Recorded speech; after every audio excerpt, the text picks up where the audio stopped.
Good morning children. आज हम सारा आकाश उपन्यास का उत्तरार्ध पढ़ना प्रारंभ कर रहे हैं। इस कहानी में समर और प्रभा दोनों के जीवन की खुशियां प्रारंभ हो जाती हैं, क्योंकि अब समर और प्रभा दोनों के बीच में बोलचाल हो रही है। दोनों एक दूसरे से घुलने मिलने लगे हैं और दोनों का अहंकार खत्म हो गया है। दोनों एक दूसरे के प्रति आबद्ध हो गए हैं। दोनों का एक दूसरे के प्रति व्यवहार अच्छा हो गया है, क्योंकि पहले समर और प्रभा दोनों में नासमझी थी। दोनों एक दूसरे को समझ नहीं रहे थे, जिसका परिणाम था कि वो दोनों परेशान थे।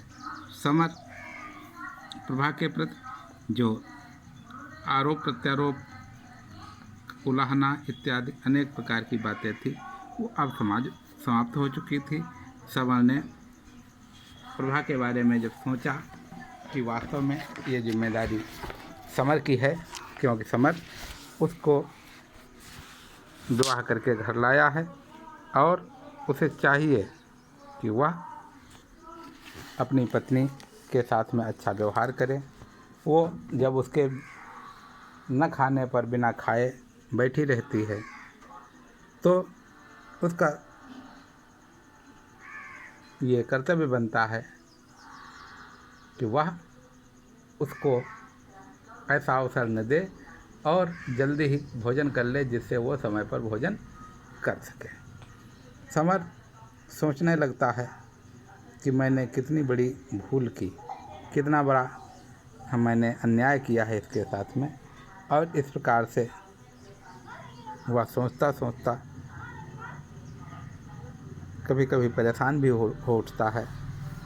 वह अपने मित्र दिवाकर के घर जाता है और दिवाकर को सुबह सुबह ही बड़ी तेज़ तेज़ आवाज़ लगा करके पुकारता है।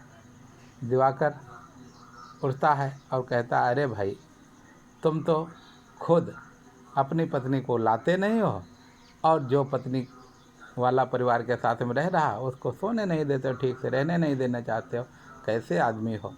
और इस प्रकार से हंसी मजाक करते हुए वो आता है और वह बताता है कि क्या फर्स्ट डिवीज़न तुम पास हो गए हो, तुम्हारे चेहरे पे आज बहुत चमक है, क्या बात है।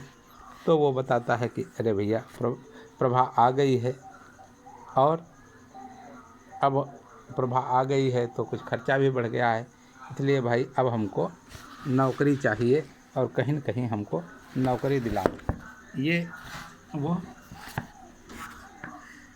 अपने मित्र दिवाकर के मन के पास जाकर के अपने मन की बात बताता है और उसके बाद में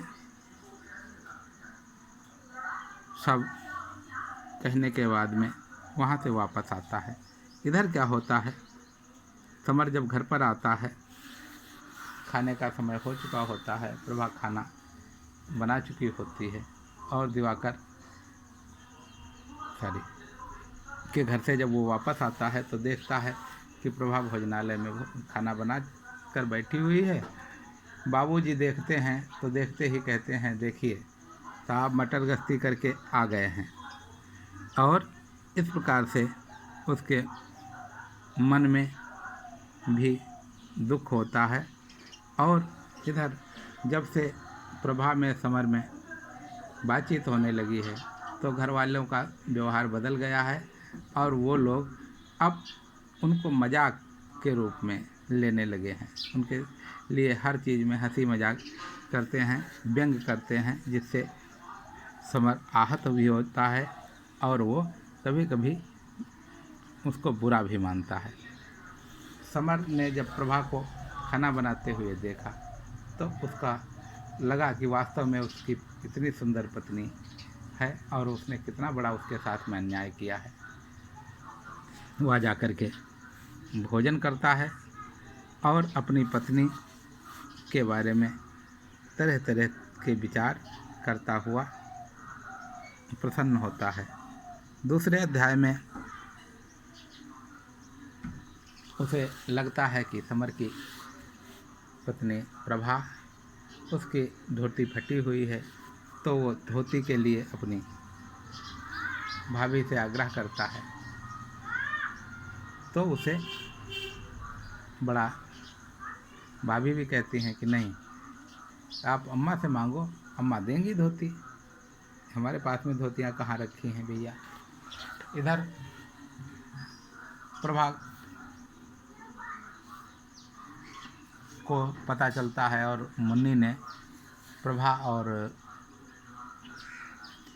समर को बताया कि सुहाग रात वाले जब भोजन बनाना था, तब भोजन बनाने से पहली बार भोजन बना या प्रभा ने ठीक था, लेकिन उसमें भाभी ने नमक अधिक डाल दिया था बाद में, जिसके कारण नमक अधिक हो गया था।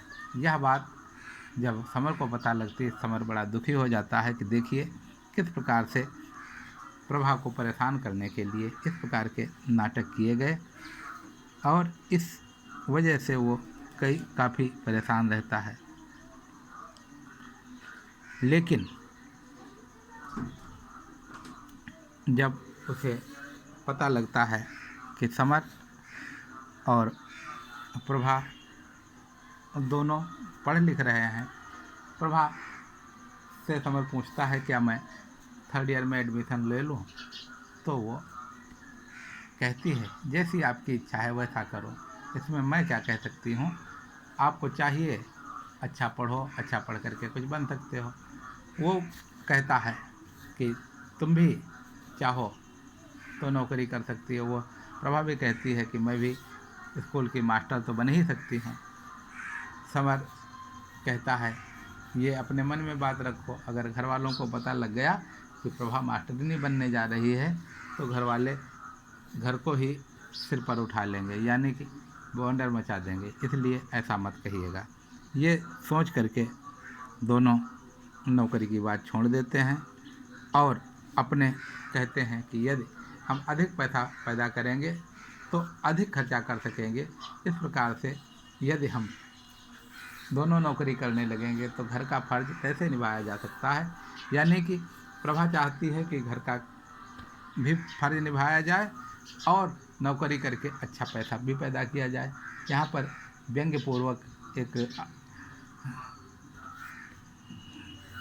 इस वाक्य के द्वारा प्रस्तुत करते हुए कहता है, प्रभा कहती है कि ज़्यादा अच्छी तरह नहीं किया जा सकता। प्रभा कहती है अच्छी नौकरी के बाद ज़्यादा अच्छी तरह फर्ज नहीं अदा किया जा सकता, जिसका अर्थ है अदा किया जा सकता है, क्योंकि जब हम अच्छी नौकरी करेंगे, अच्छा पैसा पैदा करेंगे, घर वालों पे अच्छा खर्च करेंगे, घर वालों के माता पिता या भाई बहन किसी की हम अच्छी सेवा कर सकेंगे। तो इस प्रकार से प्रभा ये समर को बताती है और समर उसकी बात सुन करके प्रसन्न हो जाता है कि वास्तव में कितनी समझदार है उसकी पत्नी, लेकिन उसने अपनी पत्नी का फिर भी तिरस्कार किया। इस प्रकार से अपने भावनाओं को वो संभाल लेता है और उसे लगता है कि वाकई में उसने अपनी पत्नी के साथ अत्याचार किया है। इस प्रकार से 2 अध्याय होते हैं उत्तरार्ध के। बच्चों, इस पर आधारित जितने भी प्रश्न हैं उन्हें करने का प्रयास कीजिएगा। इस कहानी को आप एक बार पढ़ने का जरूर प्रयास कीजिएगा, क्योंकि इस एक कहानी के माध्यम से लेखक राजन जी ने ये संदेश देना चाहा है कि संयुक्त परिवार की समस्याएं और आपस में नासमझी कितना बड़ा घातक रूप ले सकती है। धन्यवाद बच्चों।